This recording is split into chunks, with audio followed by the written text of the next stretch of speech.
तो शंखनाद हो चुका है और दूसरे दौर के दंगल की शुरुआत अब से बस थोड़ी ही देर में होने वाली है। आज मतदान है, भीषण रण है। जनता आखिर किसे आशीर्वाद देगी? आज ईवीएम में प्रत्याशियों की किस्मत कैद होने वाली है। जी हां, आपसे थोड़ी ही देर में 13 राज्य की 88 सीटों पर वोटिंग होने वाली है। मध्य प्रदेश की 6 सीटों पर आज वोटिंग होगी। इसमें टीकमगढ़ है, दमोह है, खजुराहो है, सतना, रीवा और होशंगाबाद है। इन 6 सीटों पर हमने ताबड़तोड़ प्रचार प्रसार, धुआंधार प्रचार प्रसार की हर एक तस्वीर देखी। वहीं अगर छत्तीसगढ़ की बात कर ली जाए तो छत्तीसगढ़ में भी 3 सीटों पर आज मतदान होना है। उससे पहले मध्य प्रदेश की सीटों की हम आपको तस्वीर दिखा रहे हैं। छत्तीसगढ़ की 3 सीटों पर जिन पर मतदान होना है उसमें राजनांदगांव सबसे ज्यादा हाई प्रोफाइल सीट, ना सिर्फ छत्तीसगढ़ की बल्कि देश भर की निगाहें टिकी हुई है। महासमुंद और कांकेर में कांटे की टक्कर है। आज यहां पर मतदान होना है। थोड़ी ही देर में अब से 13 राज्य की 88 सीटों पर वोटिंग होगी। सुबह 7 बजे से शाम 6 बजे तक IBC 24 के साथ आप बने रहिए, क्योंकि मेगा कवरेज का हर एक अपडेट आपको मिलेगा सिर्फ और सिर्फ IBC 24 पर। मध्य प्रदेश और छत्तीसगढ़ की तो हमने आपको जानकारी दे दी, लेकिन अब आपको बताते हैं कि दूसरे राज्यों में कितनी सीटों पर वोटिंग हो रही है। उत्तर प्रदेश और महाराष्ट्र की 8-8 सीटों पर मतदान है। बिहार और असम की 5-5 सीटों के लिए आज वोटिंग होगी। इसके साथ ही केरल की सभी 20 सीटों पर आज चुनाव होने वाले हैं।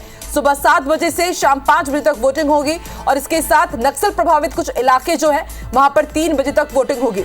राहुल गांधी के साथ ही कई दिग्गजों की किस्मत दांव पर है। आपको बता दें, वायनाड से राहुल गांधी चुनावी मैदान पर है। कोटा से अगर बात की जाए तो लोकसभा स्पीकर ओम बिरला की भी प्रत्याशी आज ईवीएम में कैद हो जाएगी। मेरठ सीट से अरुण गोविल की किस्मत दांव पर है, तो वहीं पूर्णिया सीट से आज पप्पू यादव निर्दलीय चुनाव लड़ रहे हैं। आज उनकी भी किस्मत ईवीएम में कैद हो जाएगी।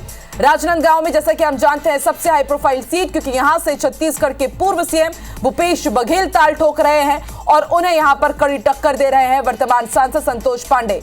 खजुराहो सीट बेहद हाई प्रोफाइल सीट, क्योंकि यहां से BD शर्मा चुनावी मैदान पर है, जो कि बीजेपी के प्रदेश अध्यक्ष है। देखिए, टैली के जरिए आप समझिए, एक तरफ हम आपको बता रहे हैं कि मध्य प्रदेश में अभी किसके पास सीट है। राजनांदगांव की अगर बात की जाए तो अभी सीट बीजेपी के पास है, कांकेर की भी सीट बीजेपी के पास है और महासमुंद की भी सीट बीजेपी के पास है। वहीं मध्य प्रदेश में दमोह हो, रीवा हो या फिर सतना हो, तीनों ही सीटें ये बीजेपी के पास है और इसी तरह जो दूसरी 3 सीटें हैं वो भी बीजेपी के पास है। यानी कि मध्य प्रदेश और छत्तीसगढ़ में कांग्रेस के पास खोने के लिए कुछ नहीं है और बीजेपी पूरी कोशिश करेगी कि इन सीटों को वो किसी भी हालात में खोने ना पाए। वहीं इसके साथ ही हम आपको देश के अलग अलग राज्यों में जहां पर आज मतदान होना है, हाई प्रोफाइल सीट कौन सी है उसका भी लगातार अपडेट दे रहे हैं, उसके भी सियासी समीकरण आपको समझा रहे हैं। तो मतदान दलों ने पूरी तैयारी कर ली है और इसके साथ ही IBC 24 ने भी पूरी तैयारी कर रखी है, ताकि भारत के साथ ही मध्य प्रदेश और छत्तीसगढ़ के दर्शक सबसे ज्यादा चुनाव को लेकर अपडेटेड रहे। दूसरे फेज में कहां-कहां वोटिंग हो रही है वो आप देखिए। जम्मू कश्मीर की 1 सीट, बिहार की 5 सीट, असम की 5 सीट, त्रिपुरा की भी 1 सीट पर आज वोटिंग होनी है। मध्य प्रदेश की कुल 6 सीट। इसके साथ ही आपको बता दें छत्तीसगढ़ की 3 सीट और केरल की तमाम पूरी की पूरी 20 सीट पर मतदान हो रहा है। और अब मैं आपके जरिए मध्य प्रदेश का भी हाल आप समझ लीजिए। दूसरे फेज में किन किन जगहों पर वोटिंग हो रही है। देखिए, टीकमगढ़ है, सतना है, रीवा है, खजुराहो है, दमोह है और होशंगाबाद है। ये वो 6 सीट है जहां पर दूसरे फेज में वोटिंग हो रही है। इससे पहले फेज में भी 6 सीटों में वोटिंग हुई थी और अब दूसरे फेज में भी इन 6 सीटों पर यहां पर वोटिंग होनी है। सतना, रीवा विंध्य संभाग में आता है, खजुराहो, दमोह ये है बुंदेलखंड और होशंगाबाद में भी यहां पर आज प्रत्याशियों की किस्मत ईवीएम में कैद हो जाएगी। लेकिन बड़ा सवाल कि आखिर जनता किसे आशीर्वाद देगी? आज जनता किसके दावों और वादों पर मुहर लगाएगी? सबकी नजरें टिकी हुई है। 4 जून को मैंडेट आ जाएगा, सरकार बन जाएगी, लेकिन तब तक हर एक अपडेट सबसे तेज, सबसे अपडेटेड आप देखेंगे सिर्फ और सिर्फ IBC 24 पर। दूसरे फेज में छत्तीसगढ़ में कहां-कहां चुनाव है ये भी हम आपको बता दें।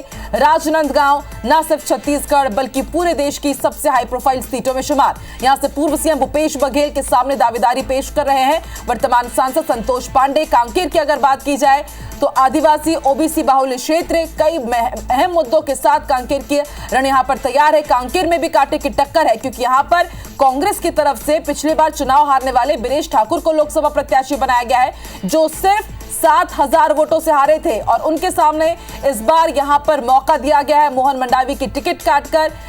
भोजराज नाग को। वहीं अगर महासमुंद की बात की जाए तो कांग्रेस की तरफ से पूर्व मंत्री ताम्रध्वज साहू और उनके सामने रूप कुमारी चौधरी यहां पर ताल ठोक रही है। तो दूसरे फेज में छत्तीसगढ़ में कहां पर चुनाव है वो हम आपको बता रहे हैं और एक एक करके अब आपको आमने सामने की टक्कर भी बता रहे हैं। छत्तीसगढ़ के रण की अगर बात की जाए तो महासमुंद में रूप कुमारी चौधरी वर्सेस ताम्रध्वज साहू।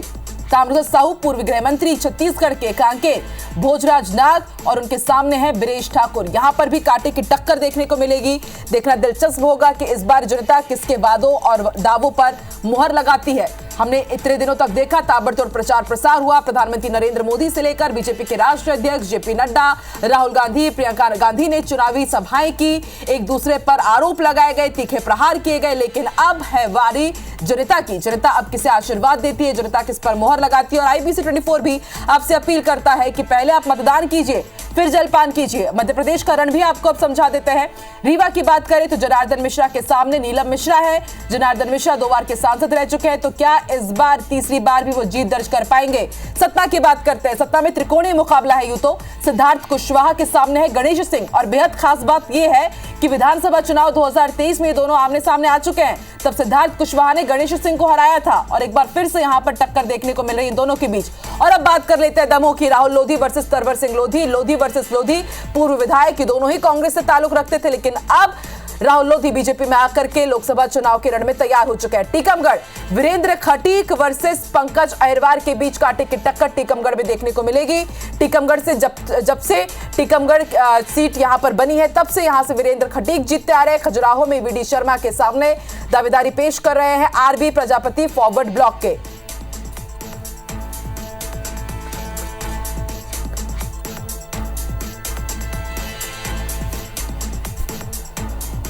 तो जैसा कि आपने आपको बताया कि 9 सीट है मध्य प्रदेश छत्तीसगढ़ की और हमारे 90 रिपोर्टर मुस्तैद है पल पल की अपडेट आप तक पहुंचाने के लिए। और इसी तरह मध्य प्रदेश की एक हाई प्रोफाइल सीट है सतना, जहां से सांसद गणेश सिंह और उन्हें यहां पर टक्कर दे रहे हैं सिद्धार्थ कुशवाहा। और इस मुकाबले को और भी रोमांचक बना रहे हैं नारायण त्रिपाठी। जी हां, जो मैहर के पूर्व विधायक रहे, पहले भाजपा में थे, फिर विंध्य जनता पार्टी बनाई और अब बसपा की सीट से यहां पर चुनावी ताल ठोक रहे हैं। हमारे साथ संवाददाता अंशुल मुकाती जुड़ चुका है जो सतना पहुंचे हुए हैं। अंशुल, सतना का सियासी समीकरण क्या कह रहा है?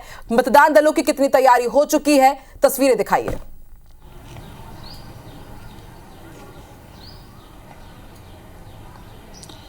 जी बिल्कुल, आपको बता दूं कि मध्य प्रदेश के दूसरे चरण की एक हाई प्रोफाइल सीट जो है सतना मानी जा रही है, क्योंकि यहाँ पर त्रिकोणीय मुकाबला है। त्रिकोणीय मुकाबला इसलिए क्योंकि पिछले विधानसभा 2023 के विधानसभा चुनाव में भी दोनों प्रत्याशी आमने सामने थे और इसमें सिद्धार्थ कुशवाहा ने जो यहाँ के गणेश सिंह हैं उनको चुनाव हराया था। हालांकि 4 बार से सांसद जो है वो गणेश सिंह है और अब वापस इस चुनाव में दोनों प्रत्याशी आमने सामने। और चुनाव की जो अगर बात करें तो अब सतना में आज जो वोटिंग होना है उसे लेकर के जो तैयारियां हैं वो पूरी कर ली गई हैं। लगभग जो सभी मतदान कर्मी है वो यहाँ पर तैयार हो चुके हैं और लगभग 1950 बूथों पर यहाँ पर मतदान होना है, जिसे लेकर के तैयारियां की गई हैं। हालांकि यहाँ पर त्रिकोणीय मुकाबला कहा जा रहा है और बसपा जो है, बसपा के उम्मीदवार जो है नारायण त्रिपाठी, वो भी दोनों दलों को चुनौती जरूर पेश कर रहे हैं और यही कारण भी है कि यहाँ पर सबकी निगाहें जो है वो इस मुकाबले पर टिकी हुई है। हालांकि 7 बजे से वोटिंग जो है वो शुरू होना है, शुरुआती दौर है, इसलिए सबसे पहले जो मॉक पोल है वो किए जाएंगे, जो EVMs हैं वो दिखाई जाएंगी और इसीलिए यहाँ पर दोनों ही पक्ष के जो लोग हैं वो अब यहाँ पर आ रहे हैं, जो पोलिंग एजेंट है वो यहाँ पर पहुँच रहे हैं और लगभग जो वोटिंग है 7 बजे यहाँ पर शुरू हो जाए, इसकी तैयारियाँ जो है वो यहाँ पर की जा रही है। वोटिंग से पहले जो मॉक पोल होता है उसकी फिलहाल यहाँ पर तैयारी हो रही है। सारी तैयारियाँ जो हैं वो अब अंतिम चरणों में है और 7 बजे से यहाँ पर वोटिंग जो है वो शुरू कर दी जाएगी। इसके लिए यहाँ पर तैयारियाँ जो हैं वो पूरी की गई हैं। हालांकि सतना सीट जो है उस पर सबका ध्यान इसलिए भी है क्योंकि यहाँ पर मुकाबला जो है वो रोचक बताया जा रहा है बीजेपी और कांग्रेस के बीच में, क्योंकि 2023 का चुनाव भी लोगों ने यहाँ पर देखा था इन्हीं 2 उम्मीदवारों के बीच में और अब लोकसभा का चुनाव जो है वो भी इन्हीं दोनों उम्मीदवारों के बीच में यहाँ पर देखा जा रहा है। हालांकि लोगों में मतदान को लेकर कितना उत्साह है यह तो 7 बजे से ही पता चलेगा, लेकिन फिलहाल इन तैयारियों को अंतिम रूप दिया गया। आप देख सकते हैं कि सतना की एक पोलिंग बूथ पर हम मौजूद हैं जहाँ पर की जो तैयारियाँ हैं वो की जा रही हैं और यहाँ पर पोलिंग में वोटिंग जो है वो 7 बजे शुरू कर दी जाए, इसकी तैयारियाँ जो वो हैं वो की जा रही हैं। मॉक पोल जो है वो किया जा रहा है और मॉक पोल के बाद जो ईवीएम है उसे देखा जा रहा है। हालांकि अभी फ़िलहाल मतदान के लिए लोग यहाँ पर नहीं पहुँचे हैं, लेकिन जो तैयारियाँ हैं वो यहाँ पर पूरी कर ली गई। आपको बता दूँ कि इससे पहले भी यहाँ पर विधानसभा चुनाव जो हुए थे उसमें लोगों ने बढ़ चढ़ के मतदान में हिस्सा लिया था और आज भी जो है यहाँ पर मतदान जो है वो होना है। लगभग 1950 बूथ जो हैं वो यहाँ पर तैयार किए गए हैं जहाँ पर कि यह पूरा मतदान होना है। 1950 बूथों पर सुरक्षा के खास इंतजाम किए गए हैं। मैं आपको बता दूं कि सुरक्षा के भी इंतजाम जो हैं वो पूरे किए गए हैं ताकि किसी प्रकार से निर्वाचन में किसी प्रकार की दिक्कतें जो हैं वो ना हो। जो मतदान के लिए लोग आएंगे उन्हें जांचा जाएगा, उनके वोटर ID देखा जाएगा और उसके बाद ही उन्हें यहाँ पर प्रवेश जो है वो दिया जाएगा। हालांकि सतना लोकसभा सीट जो है एकमात्र ऐसी सीट है जो कि दूसरे चरण में सबसे ज़्यादा चर्चाओं में है और यही कारण भी है कि इस सीट को लेकर के जो तैयारियां की गई हैं वो कहीं ना कहीं खास है। 19 उम्मीदवार जो हैं लगभग सतना में यहाँ पर मतदान जो मैदान में है और उन 19 उम्मीदवारों के बीच में यहाँ पर मुकाबला होना है। हालांकि मुख्य मुकाबला जो है वो त्रिकोणीय माना जा रहा है। नारायण त्रिपाठी जो है जो कि बसपा से यहाँ पर चुनाव लड़ रहे हैं, उनके और बीजेपी और कांग्रेस के बीच में यहाँ पर मुख्य मुकाबला जो है वह माना जा रहा है और इसीलिए यह त्रिकोणीय मुकाबला जो है कहा जा रहा है कि सतना सीट पर इस बार त्रिकोणीय मुकाबला जो है वह देखने को मिल सकता है। हालांकि मतदान का प्रतिशत जो है उसे बढ़ाने के कई प्रयास जो है यहाँ पर किए गए हैं। लगातार लोगों को जागरूक किया गया है, कई तरह से लोगों को बुलाया गया है, कई तरह से लोगों को बोला गया है कि पहले मतदान उसके बाद बता रहे हैं उससे समझा जा सकता है कि आखिर सतना का समीकरण, सतना की सियासत इतनी खास क्यों है। आप बने रहिए हमारे साथ। अब रुक कर लेते हैं छत्तीसगढ़ का अंतागढ़ का ये सीट, ये जो पोलिंग बूथ जहां पर आप देख रहे हैं हमारे संवाददाता स्टार जैन जुड़े हुए हैं, ये कांकेर के तहत आती है और खास बात यह है कि भोजराज नाग जो कि बीजेपी प्रत्याशी है वो अंतागढ़ से विधायक रह चुके हैं और अंतागढ़ से इस वक्त हमारे सहयोगी स्टार जैन जुड़े हैं। स्टार, क्या कह रही है कांकेर के कांटे की टक्कर, सियासी समीकरण और अभी मतदान दलों ने कितनी तैयारी कर ली है और आज मतदान को लेकर मतदाताओं में कितना उत्साह? क्योंकि पिछली बार जब हमने कवरेज किया था तो आपने दिखाया था कि सुबह 6 बजे से ही मतदाताओं की कतार लग गई थी। इस तरह की तस्वीर क्या आप अभी देख पा रहे हैं? देखिए, अंतागढ़ में हम मौजूद है। कांकेर लोकसभा क्षेत्र के अंतर्गत आता है और ये नक्सल प्रभावित क्षेत्रों में से एक है और यही वजह है कि मतदान यहाँ पर सुबह 7 बजे शुरू होगा और 3 बजे तक समाप्त हो जाएगा। वैसे मतदान का समय 7 बजे से 6 बजे तक रहता है, लेकिन सेंसिटिव जोन है, सेंसिटिव एरिया है, इसलिए 3 बजे तक का समय रखा गया है। और फिलहाल यहाँ पर मतदान क्योंकि 7 बजे शुरू होना तो अभी लोग यहाँ नहीं पहुँचे हैं, लेकिन अंदर की तस्वीर आपको दिखाते हैं तो मतदान दल पूरी तरीके से रेडी है। यहाँ पर सुरक्षा के लिए तैनात किए गए हैं और इसमें आप देखेंगे साथ ही साथ अंदर तो यहाँ पर आप देखिए ये पूरी तरीके से जो मतदान कर्मी हैं ये यहाँ पर लगे हुए हैं। मॉक पोलिंग हो रही है अभी, वीवीपैट से भी इनका मिलान किया जाता है और ये यहाँ पर जो प्रक्रिया है उसके तहत मतदान का टेस्टिंग की जा रही है। 50 पोल डालने होते हैं मॉक पोल के लिए और उसकी यहाँ पर पूरी तैयारियाँ कर ली गई है और ठीक 7 बजे आपको बता दूँ ठीक 7 बजे जो है मतदान यहाँ पे शुरू हो जाएगा। और यहाँ पर देखा जाए तो काफ़ी दिलचस्प मुकाबला है क्योंकि बीरेश ठाकुर कांग्रेस से हैं जो पिछले बार चुनाव बहुत कम मार्जिन से हारे थे, जबकि बीजेपी से बात करें तो भोजराज नाग हैं जो यहाँ विधायक भी रह चुके हैं और यही वजह है कि इस बार जो मुकाबला काफ़ी दिलचस्प है। तो 7 बजे से ऐसा माना जा सकता है कि यहाँ पर मतदाताओं की लाइन लगनी शुरू हो जाएगी क्योंकि ग्रामीण अंचल में अक्सर देखा जाता है कि सुबह से ही लोग मतदान करने निकल जाते हैं। हालांकि नक्सल प्रभावित क्षेत्र है इसलिए यहाँ फिलहाल कह पाना मुश्किल है, लेकिन ऐसी पूरी संभावना है कि 7 बजे से यहाँ पर मतदान के लिए लोग आना शुरू हो जाएंगे। और जिस तरीके से पहले हमने देखा था कि लगातार लोगों में उत्साह जरूर है, लोकतंत्र का महापर्व रहता है और उसको लेकर ज़बरदस्त उत्साह रहता है, तो यहाँ पर भी ज़बरदस्त मुकाबला देखने को मिलेगा। हाँ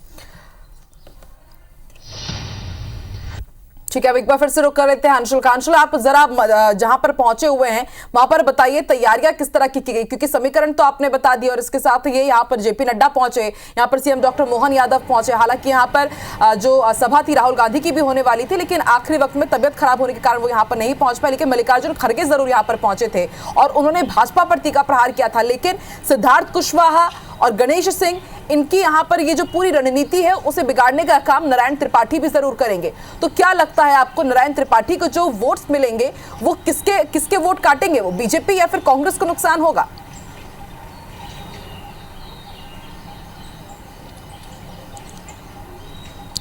जी बिल्कुल, आपको बता दूं सतना जो है त्रिकोणीय मुकाबला, और त्रिकोणीय मुकाबला इसलिए भी है क्योंकि यहाँ पर यदि वोट प्रतिशत की बात कर ली जाए तो सतना में ब्राह्मण और ओबीसी वोट बैंक जो है वो सबसे ज़्यादा है। और नारायण त्रिपाठी जो कि ब्राह्मण हैं और यहाँ से पड़ोस में ही जो कि मैहर है, जो कि प्रसिद्ध तीर्थ स्थल भी है, वहाँ के वो रहने वाले हैं और वहाँ से लगातार वे चुनाव भी लड़ते हैं और इस बार वे मैदान में हैं। वहीं बात की जाए गणेश सिंह और सिद्धार्थ कुशवाहा की, दोनों ओबीसी उम्मीदवार हैं और ओबीसी वोट बैंक जो है यहाँ पर वह भी बड़ी संख्या में। हालांकि जो नारायण कुशवाहा हैं वो कहीं ना कहीं वो जो सिद्धार्थ कुशवाहा है वो ओबीसी उम्मीदवार हैं और विधानसभा चुनाव में भी वो जीत यहाँ पर दर्ज कर चुके हैं। यहाँ पर गणेश सिंह को वो हरा चुके हैं। हालांकि गणेश सिंह सांसद जो है वो लगातार यहाँ पर 3 बार से हैं, तो कहीं ना कहीं दोनों ओबीसी वोटों पर तो अपनी पकड़ रखते हैं, लेकिन ब्राह्मण वोट बैंक जो है वो जरूर यहाँ से नारायण त्रिपाठी के पास जा सकता है क्योंकि वो ब्राह्मण वर्ग से भी आते हैं और कहीं ना कहीं ब्राह्मण वर्ग के वो नेता भी माने जाते हैं। तो कहीं ना कहीं जो बीजेपी और कांग्रेस का ब्राह्मण वोट बैंक है उसमें वे जरूर सेंधमारी कर सकते हैं। हालांकि ओबीसी पर दोनों ही उम्मीदवारों ने अपनी सबसे ज्यादा ताकत लगाई थी, साथ ही ब्राह्मण वोट बैंक पर लगाई थी क्योंकि ये निर्णायक भूमिका में सतना में माने जाते हैं। ब्राह्मण और ओबीसी वोट बैंक को जिसने साथ दिया, ऐसा कहा जाता है कि सतना की सीट उसके पास रहती है और यही कारण है कि गणेश सिंह जो है वो लगातार 3 बार से यहाँ से सांसद जो है वो चुनते हुए आए हैं और एक बार फिर से मैदान में। हालांकि विधानसभा चुनाव में जिस तरह से उन्हें हार मिली थी उससे कहीं ना कहीं कांग्रेस का मनोबल जो है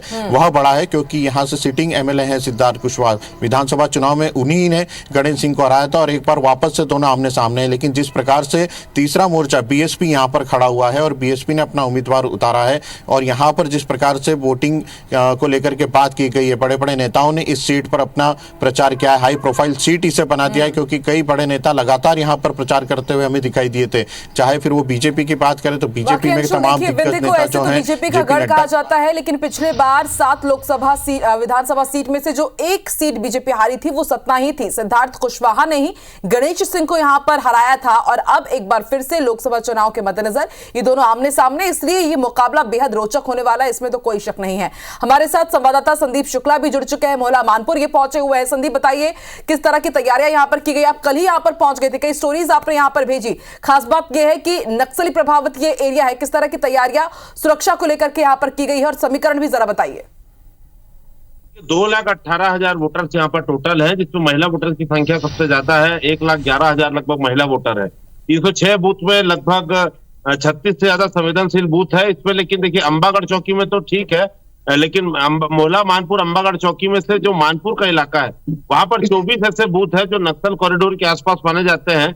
हम कल बदनवाड़ा तक गए थे, गढ़चिरौली के पास जो गांव है नवा गांव, वहां तक IBC 24 की टीम पहुंची थी और कई गांव है, आपको बता दे पेंडुरी गांव है, इसके अलावा मुरचूर गांव है, बहुत सारे ऐसे गांव हैं जहाँ के लगभग 24 बूथ जो है वो शिफ्ट किए गए हैं दूसरे गांव में। तो गांव वालों की एक बात है, हमने ग्रामीणों से बात की तो पहले तो नाराज हो रहे थे कि उनके गांव की जो है बूथ जो है वो शिफ्ट कर दिए दूसरे गांव में। देखिए एक साथ लोकसभा चुनाव में ये होता है कि पूरे देश में एक साथ कई सीटों पे चुनाव होता है तो फोर्स जो है डिप्लॉयमेंट कम हो पाता है, फोर्स कम मिल पाती है। तो ऐसी जगह ये कोशिश की जाती है कि बूथों का सैचुरेशन हो। तो ऐसे में जो बूथ जहां पर खतरा है, जो नक्सली क्षेत्र में संवेदनशील बूथ है, उन्हें जो है दूसरे बूथों के साथ समझ लीजिए मर्ज किया जाता है या फिर ऐसी जगह शिफ्ट किया जाता है जहां पर फोर्स का डेवलपमेंट है। तो बता दें कि जो नक्सल प्रभावित इलाका है जो मानपुर का, वहां पर 24 बूथ ऐसे हैं जहाँ के लगभग 10 से 12,000 वोटर्स को दूसरे गांव जाकर वोट डालना पड़ेगा। अब जैसे हमने जिला प्रशासन से बात करी, जो कलेक्टर है उनसे बात करी, उन्होंने कहा कि उनके परिवहन की सुविधा रहेगी, लाने ले जाने की सुविधा रहेगी। लेकिन ग्रामीणों का कहना है कि कई गांव हम पहुंचे थे, जैसे नवा गांव ही पहुंचे, तो वहां पर एक लापरवाही देखने को मिली कि भाई उन्हें कोई बताया नहीं था कि कल कितने बजे गाड़ी आएगी, कब उन्हें ले जाया जाएगा, क्योंकि 7 से 3 बजे तक का वोटिंग का समय है। एक बात ये देखने को मिली कि कई बुजुर्ग जो है अपने घर में जो वोट डालने की सुविधा होती है वो उन्हें नहीं मिल पाई थी, तो वो भी आ जाएंगे। तो ग्रामीणों की एक मांग है कि अगर परिवहन सुविधा रहेगी तो जो महिला वोटर्स है वो बच्चों को लेकर आएंगे वोट डालने के लिए, क्योंकि जो इलाका ऐसा है कि छोटे बच्चों को उनका कहना है कि घर में छोड़ा नहीं जा सकता गाँव में, तो उन्हें लाकर जाएंगे, वो वोट डालेंगे, उसके बाद वापस जाएंगे। तो कहीं ना कहीं पूरा का पूरा दारोमदार देखिए 10 से 12,000 वोटर्स का जिला प्रशासन के ऊपर है कि उन्हें लाना ले जाना कैसे कर रहे हैं। अगर इस पे जिला प्रशासन फेल होता है तो हजारों लोग जो है वोट डालने से वंचित रह जाएंगे और कहीं ना कहीं मतदान में इसका जो है फर्क पड़ेगा। वैसे अब आप देखेंगे मोहला मानपुर का जो इलाका है, यहाँ पर वोटिंग परसेंटेज आपको बता दें 75 से 80% रहा है, मगर इस बार लोकसभा में क्या होगा वो देखने वाली बात रहेगी। बिल्कुल, जिस तरह की आप तैयारियां बता रहे हैं संदीप की कहीं ना कहीं थोड़ी बहुत लापरवाही भी है, लेकिन इसके बाद भी प्रशासन ने यह वादा किया है कि नक्सलियों से आपको डरने की जरूरत नहीं है, क्योंकि नक्सल मोर्चे पर भी हमने देखा ही है कि 29 नक्सलियों को कांकेर में ही मार गिराया गया था और इसका भी प्रभाव जरूर कांकेर लोकसभा सीट पर देखने को मिलेगा। स्टार भी हमारे साथ जुड़े हुए हैं, स्टार अंतागढ़ पर यहां पर मौजूद है। स्टार, अंतागढ़ भी नक्सल प्रभावित क्षेत्र है और बीते दिनों हमने देखा था किस तरह से 16 अप्रैल को 29 नक्सलियों को मार गिराया गया था। कहीं ना कहीं एक डर भी ग्रामीणों के बीच कि क्या नक्सली यहां पर उत्पात मचाएंगे, लेकिन इसके साथ ही एक सिक्योरिटी भी और एक सुरक्षा भी कि अब नक्सलियों के मान में घुसकर सुरक्षा बल उन्हें मार रहे हैं, तो अब हमें डरने की जरूरत नहीं है, हम अपने घरों से बाहर निकलेंगे और मतदान जरूर करेंगे। किस तरह का माहौल आप वहां पर देख रहे हैं स्टार?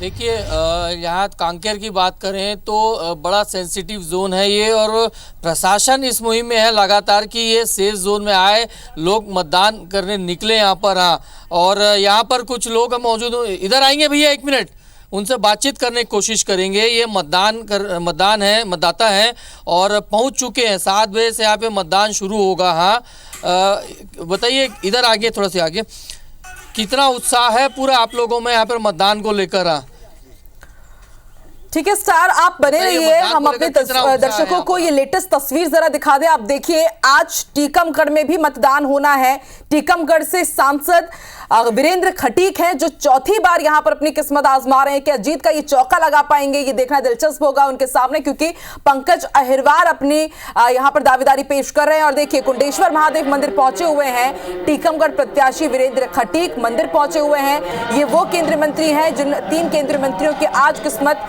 दांव पर लगी हुई है। केंद्रीय मंत्री वीरेंद्र खटीक शिवजी के दर्शन करने के लिए कुंडेश्वर मंदिर पहुंचे हुए हैं। पत्नी के साथ यहां पर उन्होंने पूजा अर्चना की और इसके बाद पोलिंग बूथ पहुंचेंगे और फिर मतदान करेंगे। ये एक्सक्लूसिव तस्वीरें आप IBC 24 पर देख रहे हैं और आज कुछ इसी तरह की तस्वीरें आप देखेंगे। जो भी प्रत्याशी अपने घर से सबसे पहले वो भगवान की शरण पर पहुंचेंगे, पूजा पाठ करेंगे। पूजा अर्चना के बाद अब निकले हुए हैं क्योंकि आज मतदान होना है। सर, क्या कहेंगे, आज का दिन कितना महत्वपूर्ण है? आज का दिन भारतीय लोकतंत्र की दृष्टि से राष्ट्रीय चुनावी पर्व सबसे महत्वपूर्ण दिन है, जिसमें हमारे टीकमगढ़ में भगवान कुंडेश्वर धाम जो है, ये स्थान बहुत आस्था और श्रद्धा का केंद्र है। यहाँ पर स्वयं प्रकट भगवान भोलेनाथ जी की प्रतिमा के दर्शन करने के उपरांत मैं आज की अपनी इस लोकतांत्रिक यात्रा का शुभारंभ करने जा रहा हूँ। और मुझे पूरा विश्वास है कि जिस तरह से पिछले विगत वर्षों में, पिछले चुनाव में भगवान भोलेनाथ जी की कृपा मुझे लगातार मिलती रही है, इस चुनाव में भी प्रभु की कृपा मुझे निश्चित रूप से मिले प्राप्त। क्या लगता है कि कौन सा ऐसा फैक्टर है जिसके कारण फिर से दोबारा आपको 8वीं बार जनता चुनेगी? जनता के बीच में सीधा संवाद और संपर्क, ये किसी भी जनप्रतिनिधि की सबसे बड़ी, उनके साथ में आत्मीयता का रिश्ता जोड़ने में महत्वपूर्ण कड़ी होती है। और मैं अपने क्षेत्र की जनता के साथ में केवल एक राजनेता का रिश्ता नहीं, बल्कि दिल का रिश्ता जोड़ता हूँ, एक पारिवारिक आत्मीयता का रिश्ता जोड़ता हूँ।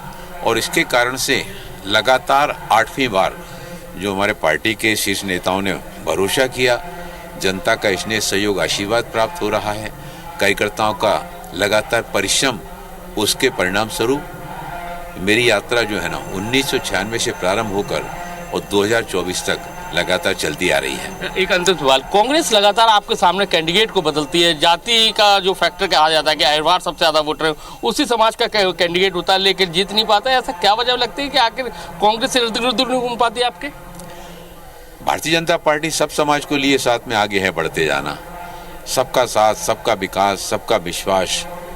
और देश के प्रधानमंत्री आदरणीय नरेंद्र मोदी जी का जो विजन है 2047 में भारत को विकसित राष्ट्र बनाने का सपना, उस सपने को साकार करने में हम सभी जातियों को, सभी धर्म के लोगों को सर्वव्यापी, सर्वस्पर्शी भावनाओं के साथ में सबको साथ में लेकर चलते हैं। और उसी का परिणाम है कि सभी का स्नेह की छत्र छाया मुझे प्राप्त होती है, प्रभु की कृपा भी प्राप्त होती है। कांग्रेस का कैंडिडेट लगातार आपके सामने बदलता है, कोई टिक नहीं पाता है, आखिर क्या वजह ऐसी मानते हैं कि कांग्रेस कहाँ कमजोर नजर आती है जो आसपास भी नहीं भटकती, क्या वजह है उसके पीछे? ये उनका अपना दृष्टिकोण है कि हर राजनीतिक दल ये सोचता है कि हमारा प्रत्याशी अच्छे से अच्छा हो। और मैं तो अपने आप को 1996 में भी एक सामान्य कार्यकर्ता मानता था, आज भी मैं अपने आप को सामान्य कार्यकर्ता मानता हूँ। और कार्यकर्ता के नाते ही पार्टी के द्वारा जो आदेश प्राप्त होता है, उस आदेश को प्राप्त होने के उपरांत जनता जनार्दन के बीच में आज मैं पुनः जनता के बीच में जनादेश प्राप्त करने के लिए जा रहा हूँ। आप देख सकते हैं मोदी कैबिनेट के मंत्री जी हैं और वीरेंद्र खटीक जी अब मंदिर से पूजा पाठ करने के बाद मतदान केंद्र में जा रहे हैं। और उसके बाद आपको बता दें कि सबसे ऐतिहासिक बात यह है कि 7 बार के विधायक 7 बार के सांसद हैं और 8वीं बार फिर से चुनावी मैदान में हैं। और ऐसे में उन्होंने कहा है कि जो कांग्रेस की अलग बात है, क्योंकि हमेशा हमने देखने को ये मिला है कि कांग्रेस का जो कैंडिडेट है पार्टी हमेशा लगातार बदलती है, लेकिन वो उनके आसपास भी नहीं घूम पाता है, यानी कि वोट नहीं ले पाता है। और इस बार किस तरह के आंकड़े रहेंगे ये तो आने वाला वक्त ही बताएगा। कैमरामैन राजकुमार कुशवाहा के साथ नासिर गौरी, IBC 24।